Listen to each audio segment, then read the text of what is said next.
Hey, how's it going, Goats? This is Ryan, Commissioner, coming with your Week 4 matchup of the week. So, hopefully this is something that you guys look forward to, maybe being on the matchup of the week. I know I'm trying to get on one. Spoiler alert, I'm not going to be it this week, even though there is some games with former champions playing. Me versus Gary is a game, but that's only the 2nd seed versus the 10 seed, so I didn't think that the past championships held enough weight, especially since mine are so far away, right? Thanks, Ben. But anyways, another game between two former champions is Ben versus Baxter, number 8 seed versus 17. That's interesting in the fact that it's, of course, teams that do not want to be down in the bottom half of the league, trying to work their way up. Former champions, just didn't see enough from it to be the matchup of the week, though. Eric, fresh off a win last week, is playing against Kevin.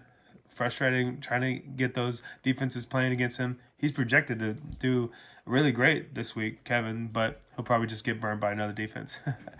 But that's the 6 seed versus 11 seed. Not enough there. Andrew, fresh off a sweep against me, is playing Jake.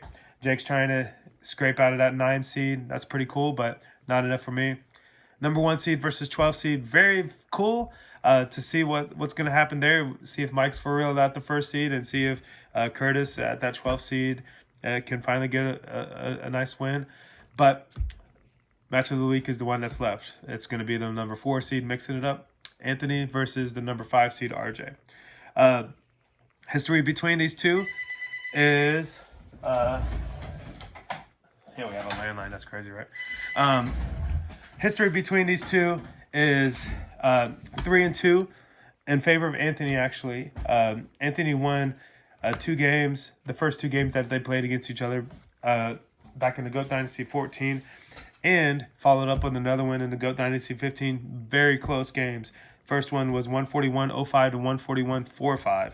And then the second one in the GOAT Dynasty 15 was 160.35 to 162.47. Again, both wins for Anthony.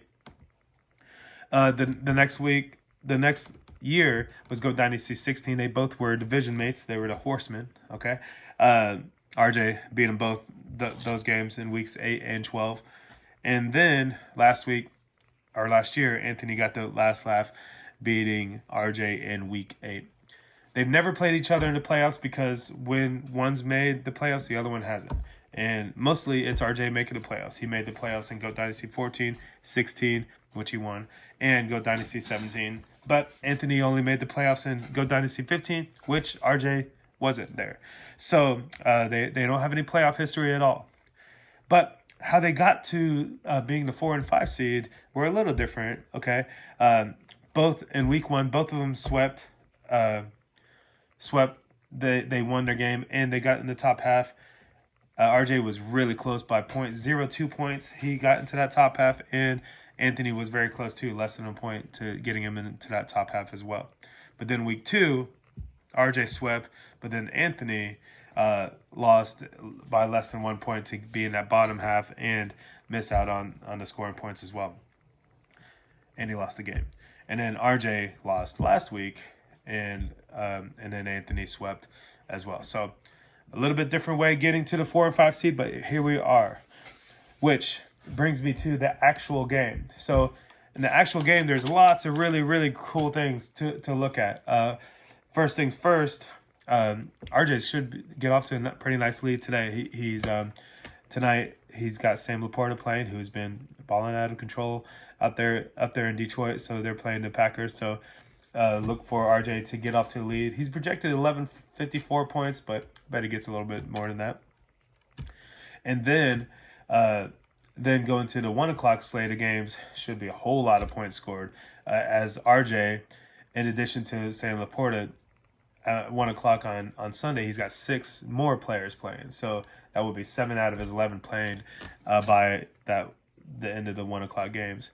But not to be outdone, Anthony has 9 players playing on 1 o'clock, which is crazy. So I look for Anthony to actually get back, catch up with him, and get it off to a little bit of a lead, finishing the 1 o'clock games. And I bet he hopes that it's going to be a lot of a lead, because 9 players playing at 1 o'clock leaves you only 2 players left to play, and all he's got is a kicker, Jason Myers Monday night for Seattle, kicking for him.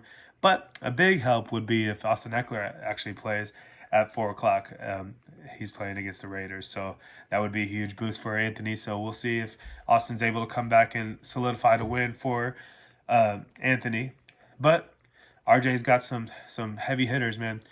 First off, his stack, which I always like to have a nice little stack of players. I don't have one this year, but he's either going to have Matt Stafford throwing to Puka, or he's going to have Anthony Richardson throwing to Michael Pittman, both of which would be a pretty hefty stack for RJ as underdogs. Not to be outdone, though, Anthony's got Joe Burrow. He's going to be throwing to his Cincinnati Higgins. Nope. T. Higgins. Okay, so that should be a pretty good stack either way. So lots of points between the quarterbacks and the wide receivers. Going to the running back position, man, RJ's got some heavy hitters. He's got the number 4 running back, Tony Pollard, for Dallas. He's going to be running against the Patriots at 425. He's got the number 7 running back, Brian Robinson. That's kind of surprising to me, being in Washington. I feel like players go to die there. But and then he's got the number 11 running back. So the number 4, 7, and 11 running backs. And number 11 is DeAndre Swift. So those stable of running backs is strong. So RJ's looking to get a lot of points out of that. Going back to Anthony, he's got the number 1 running back, Raheem Mostert, for your Miami Dolphins. So, Raheem's going to have a lot to do about that. Buffalo giving up a lot of yardage to the running back. So we'll see what happens with Raheem going at 1 o'clock in that Buffalo game.